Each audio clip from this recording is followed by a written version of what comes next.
আমি ভূত ৩ এইটুকুর বাইরে আসলে আর কিছু বলতে পারছি না।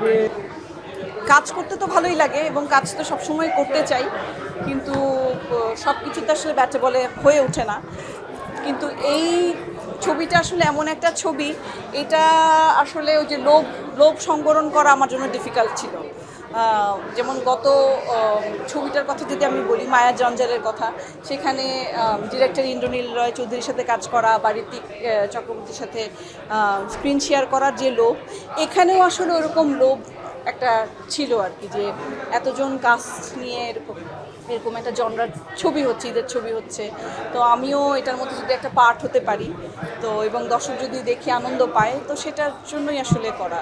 আপু 90 দশকের কথা বলেছিল, মানে একত্রিত সবার সাথে দেখা, জি, জি। কাজটাও করা, এই বিষয়টা একটু জানতে না, চাচ্ছি। ওইটাই বলছি যে আসল মূল কারণটাই ছিল হচ্ছে সবাই মিলে একসাথে একটা কাজের সাথে সম্পৃক্ত থাকবো, ওইটাই আসলে মানে অনেকগুলো কারণের মধ্যে অন্যতম একটা কারণ।